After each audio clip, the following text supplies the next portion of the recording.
नमस्कार, India voice देख रहे हैं आप। मैं हूं आपके साथ समृद्ध मिश्रा और वक्त तो चला है देवभूमि समाचार का। तो शुरुआत करते हैं बुलेटिन की पहली खबर के साथ। देहरादून में मुख्यमंत्री पुष्कर सिंह धामी से काशीपुर के मेयर दीपक बाली ने मुख्यमंत्री आवास पर भेंट की है। इस मुलाकात में दोनों नेताओं ने काशीपुर क्षेत्र के विकास को लेकर विभिन्न पहलुओं पर चर्चा की है। खासतौर पर स्थानीय सुविधाओं, शिक्षा और स्वास्थ्य सेवाओं को बेहतर बनाने के उपयोग पर विचार विमर्श किया गया।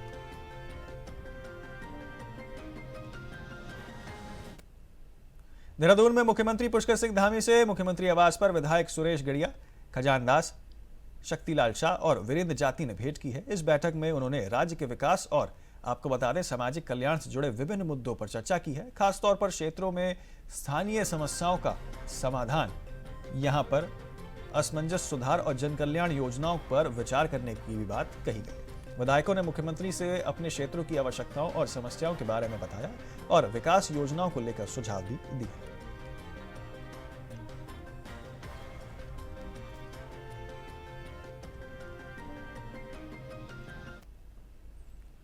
देहरादून में मुख्यमंत्री पुष्कर सिंह धामी से मुख्यमंत्री आवास पर दिल्ली विधानसभा के सदस्य करनैल सिंह ने भेंट की है। इस मुलाकात के दौरान दोनों नेताओं ने उत्तराखंड और दिल्ली के बीच सहयोग बढ़ाने की तारीफ भी की है। साथ ही उन्होंने उत्तराखंड के बेहतर स्वास्थ्य, शिक्षा और समाज कल्याण योजनाओं पर विचार साझा किए हैं।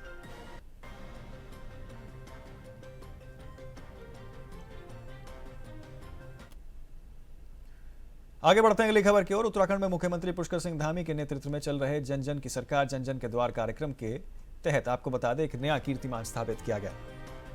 राज्य सरकार द्वारा आयोजित किए जा रहे विशेष कैंपों में अब तक 3,89,000 गुने यहाँ पर अधिक लोग लाभान्वित हो चुके हैं। इस कैंप को जनता को से जबरदस्त समर्थन भी मिल रहा है, जो राज्य सरकार की प्रभावी कार्य योजनाओं और प्रशासनिक सक्रियता का परिणाम है। बीते 24 घंटे में कुल 10 कैंपों में 12,510 व्यक्तियों ने हिस्सा लिया है। अब तक आपको बता दें राज्य भर से तकरीबन 484 कैंपों का आयोजन किया जा चुका है, जिसमें लोगों को स्वास्थ्य, शिक्षा, सामाजिक सुरक्षा योजनाओं समेत अन्य सरकारी सेवाओं का भी लाभ मिल रहा है।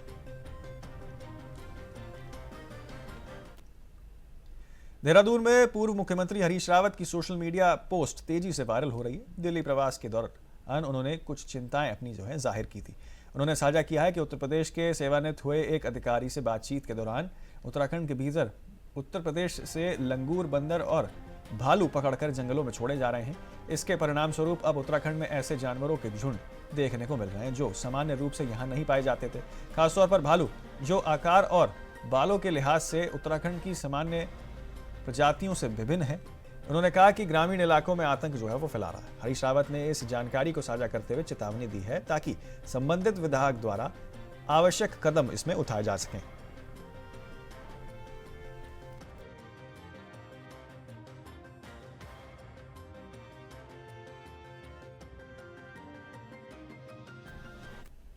देहरादून में सचिव आवास डॉक्टर आर राजेश कुमार ने राज्य स्तर पर आवास और शहरी विकास विभागों की योजनाओं की सघन समीक्षा की है। मुख्यमंत्री पुष्कर सिंह धामी के दिशा निर्देश के तहत विभागीय योजनाओं के अधिक प्रभावी, पारदर्शी और समयबद्ध ढंग से लागू करने के जोर दिया गया। इस बैठक में आपको बता दें केयरिंग कैपेसिटी असेसमेंट स्टडी के लिए यहां पर ड्राफ्ट भी तैयार किया गया है, जिसके ऊपर चर्चा हुई है। विभागीय अधिकारियों ने UHUDA की संरचना और कार्यों का प्रस्तुतिकरण भी दिया। सचिव ने प्रधानमंत्री आवास योजना की प्रगति पर ध्यान देते हुए और नई आवास नीति लागू करने के निर्देश दिए हैं ताकि विकास कार्यों को गति मिल सके और लोगों को बेहतर आवास सुविधा भी उपलब्ध कराई जा सके।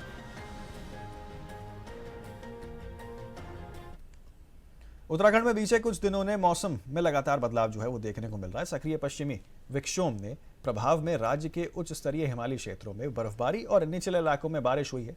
मौसम विभाग के निदेशक डॉक्टर CS तोमर के अनुसार विक्षोभ राज्य से आगे बढ़ चुका है, फिर भी उत्तरकाशी, चमोली, पिथौरागढ़ में हल्की बारिश और बर्फबारी की संभावनाएं बनी हुई हैं। विभाग ने 30-31 जनवरी को नई पश्चिमी विक्षोभ के सक्रिय होने की चेतावनी दी है, जिससे पर्वतीय क्षेत्रों में बर्फबारी और बारिश हो सकती है।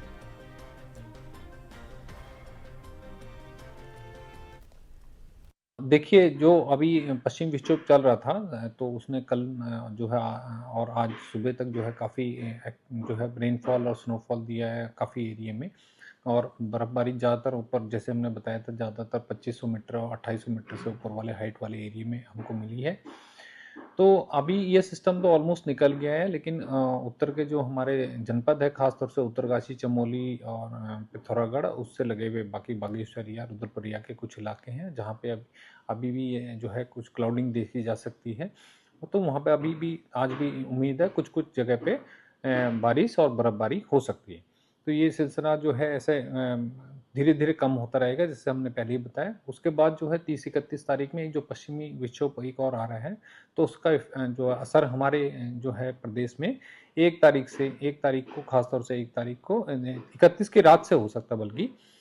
तो ये 1 और 2 तारीख को देखने को मिल सकता है ख़ास और असली असर 1 तारीख को रहेगा। देखिए जो अभी मौसम में अचानक मिजाज जो है अपना बदल दिया है और सुबह से शहर और देहात क्षेत्रों में घना कोहरा छाया हुआ है, जिससे तापमान में भारी गिरावट दर्ज की गई है। कोहरे की वजह से दृश्यता काफी कम हो गई है, जिससे रुड़की, मंगलौर, लक्सर, भगवानपुर और प्रमुख चौराहों पर आवाजाही प्रभावित हो रही है। शीतलहर के कारण जनजीवन अस्त व्यस्त हो गया है और ठंड से बचने के लिए लोग अवाल ताप रहते हुए नजर आ रहे हैं।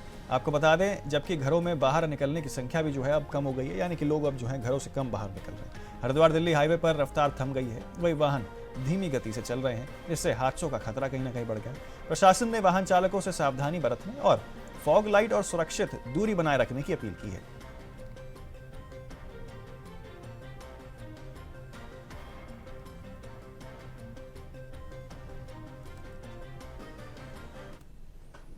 सब रजिस्ट्रार कार्यालय का डीएम ने औचक निरीक्षण किया है, जिसमें गंभीर अनियमितताएं उजागर हुई हैं। ऋषिकेश कार्यालय में बिना सब रजिस्ट्रार के लिपिक द्वारा अवैध रूप से यहाँ पर जो है विलोम जो है यहाँ पर निर्धारित किए जा रहे थे और विलेखों को भी यहाँ पर जो है निबंध किया जा रहा था। डीएम ने सवाल उठाया कि यदि आपको संपत्ति मूल्य आकलन का ज्ञान नहीं है तो स्टाम्प शुल्क कैसे पास किया गया।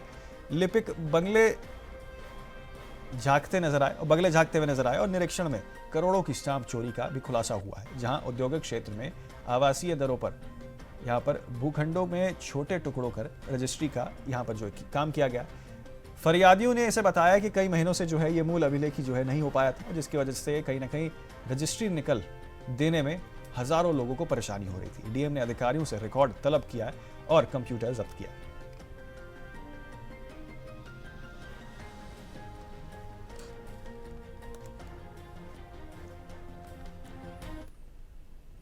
विकासनगर में महिला और बाल सुरक्षा को लेकर एसएसपी दून की संवेदनशील सोच एक बार फिर से देखने को मिली है। थाना सेलाकोई पुलिस ने 28 जनवरी 2026 को सेलाकोई बाजार में लावारिस हालत में घूम रहे एक मासूम बच्चे को सुरक्षित उसके परिजनों से मिलाया।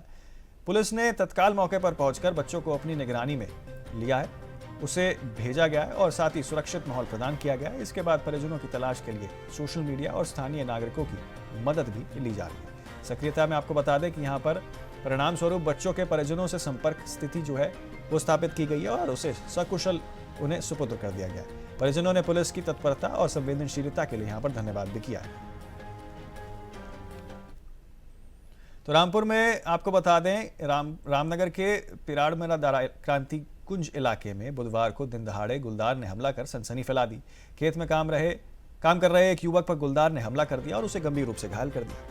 युवक के हाथ, सिर और सीने पर गुलदार ने नाखूनों से गहरे घाव कर दिए। हमले के बाद आपको बता दें क्षेत्र में दहशत का माहौल बन गया। उसे तत्काल रामनगर स्थित सामुदायिक स्वास्थ्य केंद्र और चिकित्सालय में जो है भर्ती कराया गया, जहां चिकित्सकों ने उसकी हालत स्थिर बताई है। घटना के एक दिन पहले क्षेत्र में गुलदारों की चहलकदम का वीडियो भी सोशल मीडिया पर वायरल हो रहा था, जिससे ग्रामीणों की चिंता और बढ़ गई। वन विभाग ने क्षेत्र में गश्त बढ़ाकर स्थानीय लोगों को सतर्क रहने की सलाह दी है। ये बता रहे हैं कि इनको वाइल्ड एनिमल अटैक हुआ है, लेपर्ड बता रहा है इन्होंने। ठीक, अब यहाँ पर आए हैं, बस चोटें तो इनके ऐसे चोट है, एक इनके सिर पर है, एक लेस कट फटा हुआ है, निशान है कटा, और बाकी हाथ पर है एक निशान। अब इनको एडमिट कर रहे हैं यहाँ पर फिलहाल। विकासनगर के सेलाकोई क्षेत्र में आपको बता दें, जमनपुर में ज्योतिराम नामक व्यक्ति ने आरोप लगाया है कि अकबर नाम का एक व्यक्ति उसकी ज़मीन हड़पने की कोशिश कर रहा था। ज्योतिराम का कहना है कि अकबर ने उसकी ज़मीन की बाउंड्री तोड़ दी और जब भी वह अपनी ज़मीन पर जाता था तो अकबर और उसके गुंडे उसे मारने की धमकी देते थे। हिंदू संगठन के लोगों ने भी यहाँ पर ज्योतिराम को न्याय दिलाने की यहाँ पर मांग की और समर्थन भी किया। उनका कहना है कि भूमाफियाओं को बख्शा नहीं जाएगा और जो गरीबों की ज़मीनों पर कब्जा करने की कोशिश कर रहे हैं, स्थानीय पुलिस ने कहा है कि वहां हो रहे अवैध कार्यों को रोक दिया जाएगा। इस पूरे मामले में अब जांच की प्रक्रिया तेज कर दी गई है।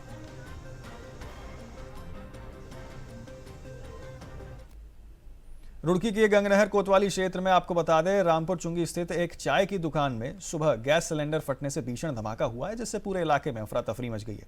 धमाका इतना तेज था कि दुकान के पड़कच्चे उड़ गए और आसपास की दुकानें भी प्रभावित हो गई हैं। घटना का सीसीटीवी फुटेज सामने आया है, जिसमें 2 सिलेंडर्स के धमाके देखने को मिले हैं।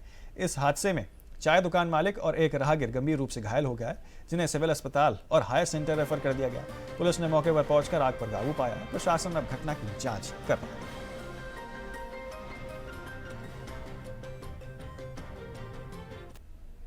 तो फिलहाल जो एक बहुत छोटे से ब्रेक के लिए रुक रहे हैं, आप कहीं ना जाएं, बने रहे सिर्फ इंडिया वॉइस पर। ब्रेक के बाद जो है फिर एक बार आपका स्वागत है। आगे बढ़ते हैं बाकी खबर की ओर। उत्तराखंड में बीते कुछ दिनों से मौसम ने लगातार अपना मिजाज जो है वो बदला है। सक्रिय पश्चिमी विक्षोभ में प्रभाव के चलते राज्य के उच्च हिमालयी क्षेत्रों में बर्फबारी और निचले इलाकों में बारिश देखने को मिल रही है। मौसम विभाग के निदेशक डॉक्टर CS तोमर के अनुसार विक्षोभ राज्य में आगे बढ़ चुका है, फिर भी उत्तरकाशी, चमोली, पिथौरागढ़ में हल्की बारिश और बर्फबारी की संभावनाएं बनी हुई है। विभाग ने कहा है कि 30 और 31 जनवरी को नए पश्चिमी विक्षोभ के सक्रिय होने के चलते यहाँ चेतावनी जो है वो दी गई है, जिससे पर्वतीय क्षेत्रों में बर्फबारी और बारिश हो सकती है। तो आपको बता दें किस तरीके से यहाँ उत्तराखंड में फिर से जो है मौसम का मिजाज जो है वो बदला और कहीं ना कहीं अब मौसम विभाग निर्देशक CS तोमर ने इस पूरे मामले में जानकारी दी है, जो कि आपको सुनाते हैं। जो अभी पश्चिम विक्षोभ चल रहा था, तो उसने कल जो है और आज सुबह तक जो है काफ़ी जो है रेनफॉल और स्नोफॉल दिया है काफ़ी एरिया में, और बर्फबारी ज़्यादातर ऊपर, जैसे हमने बताया था, ज़्यादातर 2500 मीटर और 2800 मीटर से ऊपर वाले हाइट वाले एरिया में हमको मिली है। तो अभी ये सिस्टम तो ऑलमोस्ट निकल गया है, लेकिन उत्तर के जो हमारे जनपद है, खासतौर से उत्तरकाशी, चमोली और पिथौरागढ़, उससे लगे हुए बाकी बागेश्वर या रुद्रप्रयाग के कुछ इलाके हैं जहाँ पे अभी भी ये जो है कुछ क्लाउडिंग देखी जा सकती है।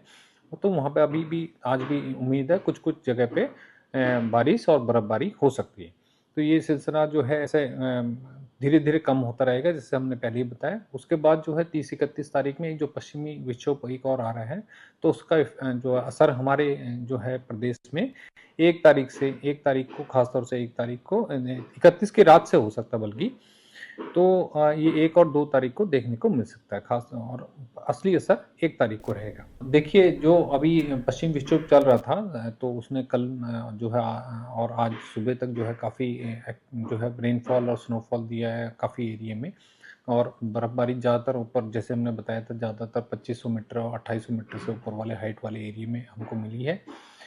तो अभी ये सिस्टम तो ऑलमोस्ट निकल गया है, लेकिन उत्तर के जो हमारे जनपद है, खासतौर से उत्तरकाशी, चमोली और पिथौरागढ़, उससे लगे हुए बाकी बागेश्वर या रुद्रप्रयाग के कुछ इलाके हैं जहाँ पे अभी भी ये जो है कुछ क्लाउडिंग देखी जा सकती है।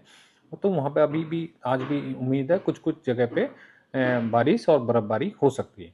तो ये सिलसिला जो है ऐसे धीरे धीरे कम होता रहेगा, जैसे हमने पहले ही बताया। उसके बाद जो है 30-31 तारीख में जो पश्चिमी विक्षोभ एक और आ रहा है, तो उसका जो असर हमारे जो है प्रदेश में 1 तारीख को, खासतौर से 1 तारीख को, 31 की रात से हो सकता है बल्कि। तो ये 1 और 2 तारीख को देखने को मिल सकता है खास, और असली असर 1 तारीख को रहेगा। तो अधिक जानकारी जो है वो ले लेते हैं। हमारे साथ हमारे संवाददाता देहरादून से फोन लाइन पे अभय कैमतुरा बने हुए। अभय, देखिए यहाँ पर जो है अब पश्चिमी विक्षोभ की जो है चेतावनी मौसम विभाग की ओर से दे दी गई है, और कहा गया था कि पहाड़ी इलाकों में खासतौर पर बर्फबारी की संभावना और निचले इलाकों में बारिश की संभावना। देखिए, इसे इस रूप में समझ सकते हैं कि उत्तराखंड में जो लंबे समय से इंतजार हो रहा था मौसम के मिजाज बदलने का, चाहे वो पर्यटक हो, चाहे यहाँ के स्थानीय किसान हो, या फिर यहाँ के व्यवसायी हो, वो लंबे समय से इस बात का इंतजार कर रहे थे। क्योंकि ये कह सकते हैं, चाहे नवंबर माह का समय हो, दिसंबर माह का समय रहा, या जनवरी का महीना यहाँ पर रहा हो, इसका मिड जनवरी तक का, बारिश यहाँ पर नहीं हो पाई थी, जिसके चलते कह सकते हैं कि सभी लोग यहाँ पर मायूस से नजर आ रहे थे। लेकिन ये कह सकते हैं कि माह के अंत तक आते आते मौसम का मिजाज यहाँ पर बदला है और जिस तरीके से पिछले 48 से 72 घंटे के भीतर बारिश यहाँ पर हुई है, जो बर्फबारी यहाँ पर हुई है, उससे पूरा प्रदेश ये कह सकते हैं कि इस समय पर्यटकों से गुलजार इस समय नजर आ रहा है। यहाँ पर हजारों की संख्या में जो पर्यटक यहाँ पर आ रहे हैं पर्यटक स्थलों की ओर, उससे जो यहाँ का पर्यटन उद्योग है वो भी काफी चमकता हुआ नजर आ रहा है। जो सैलानी है वो भी इस समय इस मौसम को देख के, इस मौसम पे जो बर्फबारी यहाँ पर हुई है उसका आनंद लेते हुए यहाँ पर नजर आ रहे हैं। और फसलों के लिहाज से भी देखें तो ये बर्फबारी उत्तराखंड में, चाहे वो सेब की फसल को लेकर कहें या गेहूं की फसलों को लेकर यहाँ पर कहें, उसके लिए भी काफी लाभदायक यहाँ पर कही जा सकती है। तो उत्तराखंड में इस समय इस बदले हुए मौसम के मिजाज के चलते जो पर्यटन सेक्टर है, जो पर्यटन उद्योग यहाँ का है, वो काफी इस समय बढ़ता हुआ नजर आ रहा है। सभी लोग उससे इस समय खुश नजर यहाँ पर आ रहे हैं। अभी भी ये कह सकते हैं कि जिस तरीके से आने वाले दिनों में एक संभावना यहाँ पर जताई गई है मौसम विभाग की तरफ से, तो ये समझा जा सकता है कि आने वाला समय फिर से उत्तराखंड के लिए, ये कह सकते हैं कि उत्तराखंड की जो आर्थिकी है उसको और बदलता हुआ नजर आने वाला है, मजबूत करने वाला कहा जा सकता है, क्योंकि लगातार यहाँ पर पर्यटक आ रहे हैं और उससे जो यहाँ की आर्थिकी है वो और मजबूत होती नजर आ रही है। जी बिल्कुल, देखिए अब जिस तरीके से देखा जाए आने वाले समय में किस तरीके से पर्यटक और बढ़ते हैं वो तो खैर देखने वाली चीज़ होगी। बर्फबारी देखने को मिलती है, कहीं ना कहीं पर्यटन पर तो इसका असर देखने को मिलेगा ही। लेकिन साथ ही मौसम विभाग ने यहाँ पर देखिए आने वाली 30 जनवरी और 31 जनवरी के लिए भी जो है यहाँ पर चेतावनी जारी कर दी है। देखिए, इस चेतावनी को लेकर ये कहा जा सकता है कि जो पर्वतीय जो क्षेत्र है जहाँ पर बर्फबारी सबसे ज्यादा होती है, चाहे आपका चमोली का क्षेत्र हो, रुद्रप्रयाग का क्षेत्र हो, या फिर इसके अलावा उत्तरकाशी के जो दूर सीमांत जो क्षेत्र है, हस्तिल घाटी का जिसको क्षेत्र यहाँ पे कह सकते हैं, उन क्षेत्रों में बर्फबारी ज्यादा होने की संभावना यहाँ पर जताई गई है। इसलिए प्रशासन को ज्यादा एहतियात बरतने के लिए यहाँ कहा गया है, ताकि समय रहते वो सभी व्यवस्था यहाँ पर दुरुस्त की जा सके, जिससे आम जनता को परेशानी यहाँ पर ना हो। जो पर्यटक यहाँ पर आ रहे हैं उनको भी किसी प्रकार से परेशानियों का सामना न करना पड़े। और यही मौसम की जो चेतावनी है, ये चेतावनी उत्तराखंड के पर्यटन उद्योग को और बढ़ाने वाली है, क्योंकि विंटर टूरिज्म की लगातार जो बात यहाँ पर हो रही है, उस टूरिज्म को इस बर्फबारी से एक नई यहाँ पर मिली है। चाहे आपका औली का क्षेत्र हो, मुंशियारी का क्षेत्र हो, या फिर हस्तिल का क्षेत्र हो, ये वो क्षेत्र है जहाँ पर पर्यटक इस समय सबसे ज्यादा आना यहाँ पर चाहते हैं। और यही वजह है कि इन क्षेत्रों पर इस समय जो पर्यटक यहाँ पर आ रहे हैं उनके लिए चेतावनी बड़ी सुखदायी यहाँ पर कही जा सकती है, क्योंकि उनको बर्फबारी देखने को मिल सकती है और उत्तराखंड का जो पर्यटन सेक्टर है वो भी मजबूत यहाँ पर होगा। जी अबे देखिए, इसमें एक चीज़ ये भी है कि देखिए पहाड़ी क्षेत्रों की बात की जाए, चाहे बर्फबारी हो चाहे फिर बारिश हो, समस्याओं का सामना तो वहाँ लोगों को करना ही पड़ता है। कहीं ना कहीं जनजीवन भी जो है इससे प्रभावित होता है। ऐसे में कौन कौन से कोई प्रमुख इलाके जो मौसम विभाग ने यहाँ जिसकी सूची तैयार की हो कि देखिए यहाँ जो है अधिकांश खतरा देखने को मिल सकता है, यहाँ ज़्यादा चेतावनी की यहाँ ज़रूरत है, सतर्कता की? जी बिल्कुल, ऐसा मैं कह सकते हैं कि उत्तरकाशी का जो हस्तिल घाटी का जो क्षेत्र है, चमोली में जो नीति घाटी या मान घाटी का जो क्षेत्र है, यहाँ पर सबसे ज्यादा परेशानियां इस समय बदले हुए मौसम के मिजाज से यहाँ पर हो सकती है, क्योंकि लोगों के लिए आवागमन की सुविधाएं कम यहाँ पर नजर आती है, क्योंकि ज्यादातर मार्ग बर्फ के चलते अवरुद्ध यहाँ पर नजर आते हैं। प्रशासन की तरफ भले ही वो व्यवस्थाएं यहाँ पर की जा चुकी हो, लेकिन वो उस रूप में वहां तक नहीं पहुंच पाती है जिससे आम राहत यहाँ पर मिल सके। सबसे ज्यादा परेशानी कह सकते हैं कि जो पानी की जो समस्या है वो यहाँ पर देखने को मिलती है। बिजली की समस्या, नेटवर्किंग की जो समस्या है वो भी इन क्षेत्रों में सबसे ज्यादा देखने को यहाँ पर मिलती है। तो ऐसे में जिला प्रशासनों को पहले ही हिदायत यहाँ पर दे दी गई है कि चाहे वो स्वास्थ्य का सेक्टर हो या फिर खाद्यान्न की जो आपूर्ति हो, वो समय रहते उन क्षेत्रों में पहुंचाने का काम वहां पर कर दिया जाए, ताकि जनता को असुविधाओं का सामना कम से कम वहां पर करना पड़े।